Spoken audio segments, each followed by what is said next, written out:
Yes. Goedenavond, veel lui, of moet ik zeggen, veel sympathisanten en veel leden. Maar in ieder geval hartstikke welkom hier in de keuken van de Vijfheringen. Veer gewoon komende week voor u koken. En wat hebben we ons moeten invallen? We hebben ons moeten invallen dat we knieën in het zoer voor u gaan maken.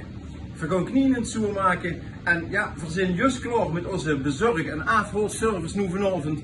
En daarom hebben we even tijd om fris voor u een knie in het zoer met roodmoes en een gratin voor u klaar te maken. Dat je hem ook ziet wie voor een teier, wie het gedaan kent, opmaken als je dadelijk zelf de producten toes krijgt. Nou, Sander en Fabio doen me helpen. Sander staat achter de camera. Fabio daar staat hier neven mij. En ja, eindtip begint al dat wat verstandig is om de teier in de oven heel even te zetten voordat je gaat beginnen.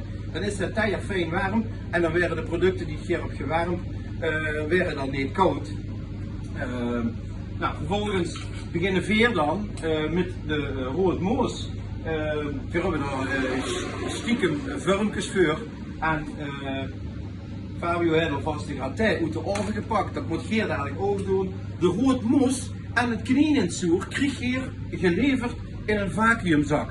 Dat kan je gewoon in een pan kokend water, dat wil zeggen, je doet een pan water aan de kook brengen, zet dan het gaas ervan en dan doet je de knieën en de roodmoos allebei in de tuut, zonder de tuut te openen, in de pan. Nou, dat laat je zo een aantal minuten staan. Die minuten dat geven veerug nog erbij als je vrijdag het pakket komt halen. En dan gaat je de tuut openmaken en we beginnen met de rode kool. De roodmoos, wie we dat in Zittert zeggen. Nou, Fabio maakt er een schoon cirkeltje van. En zo wie het verzuurd fijn met een appeltje aangemaakt. En dan is er een schoon cirkeltje om als basis op de teier te hebben. Nou, de gratin, daar moet je dadelijk ook in de oven zetten. En als dat uit de oven komt, leg je dan fijn erbij op de teier. En ja, wie je al zag, dat ziet genoeg. Als er zo'n teier warm is, dan is dat best fijn. Dan blijft het eten ook beter warm. Nou, de knieën, dat krijg je ook in een vacuümtuut.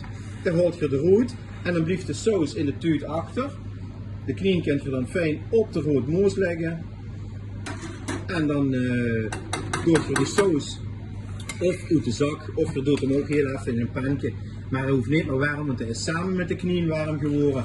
En dan doe je dat fijn over de knieën heen. En dan rest ons niks anders dan zich heel erg smakelijk eten te wensen. En we hopen dat we gauw weer hier bij de Vijfheringen ook in de zaak of op het terras mogen ontvangen.